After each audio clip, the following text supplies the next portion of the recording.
বিসমিল্লাহির রহমানির রহিম। শিক্ষাবর্ষ 2025। আমরা 2025 সালে নবম এবং দশম শ্রেণীর জন্য পুনঃপ্রণীত গণিত বইয়ের বৈশিষ্ট্য আমরা দেখব। বইয়ের তেমন কোনো বৈশিষ্ট্য পরিবর্তন হয় নাই। শেখ হাসিনাকে ডিলিট করা হয়েছে, জ্ঞানী লোকদের বাণী অক্ষত রাখা হয়েছে। শেখ হাসিনার পছন্দরা শিক্ষা ব্যবস্থা থেকে কিছুটা হইলেও অ্যান্টিবায়োটিক দেওয়া হয়েছে এই নতুন বইয়ের মধ্যে। যারা ধারাবাহিক শিক্ষা উপকরণ বা শিক্ষার বিষয়বস্তুগুলি হারিয়ে গিয়েছিল ষষ্ঠ, সপ্তম, অষ্টম শ্রেণীতে, এগুলি আবার পুনঃপ্রতিষ্ঠা করার চেষ্টা করা হয়েছে এই বইয়ের পরিশিষ্ট নামক একটা অধ্যায় আছে এখানে, পরিশিষ্ট অধ্যায় দিয়ে। তার অর্থ হলো যে সমস্ত পাঠগুলি ষষ্ঠ এবং সপ্তম শ্রেণীতে শিক্ষার্থীরা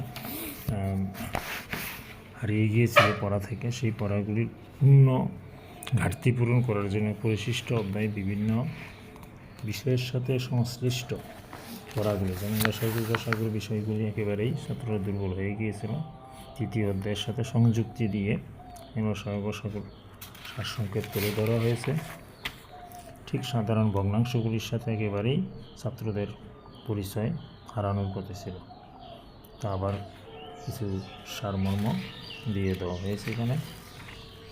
তারপরে ভগ্নাংশের যোগ বিয়োগ করাটা একেবারেই ছাত্ররা মাথা থেকে বিলুপ্ত হয়ে গিয়েছিল।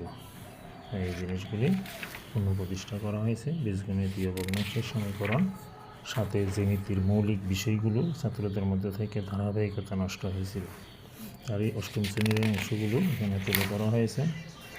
আর উপপাদ্যগুলি আবার পুনরায় বইয়ে দেওয়া হয়েছে, এতে করে পুরান বইয়ের থেকে ছাত্ররা মুক্ত হবে। যখন কোনো কিছু পারবে না তারা আবার পুনরায় এগুলো পড়ে নিতে পারবে। সবগুলো উপপাদ্য ফেরত আসছে।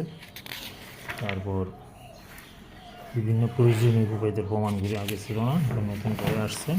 সাথে গণবস্তুর বিষয়েও পুনরায় উপস্থাপন করা হয়েছে।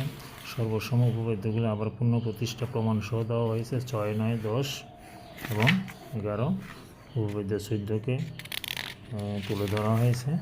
সেই সাথে দ্বাদশ অধ্যায়ের বিভিন্ন প্রতিস্থাপন পদ্ধতিগুলো অষ্টম শ্রেণীতে না থাকায় ছাত্রদের ঘাটতি হতো, সেই ঘাটতিগুলো পূরণ করা হয়েছে। অপনয়ন পদ্ধতি, প্রতিস্থাপন পদ্ধতি, সবকটা জিনিস আশা করি ছাত্ররা যখন কোনো কিছু বুঝতে অসুবিধা হবে পরিশিষ্টের মাধ্যমে তারা সাহায্য নিতে পারবে। ধন্যবাদ নতুন শিক্ষা কারিকুলাম কমিটিকে, প্রথম থেকে অ্যান্টিবায়োটিক দিয়ে শিক্ষাকে পুনরায় পুনঃপ্রতিষ্ঠার জন্য।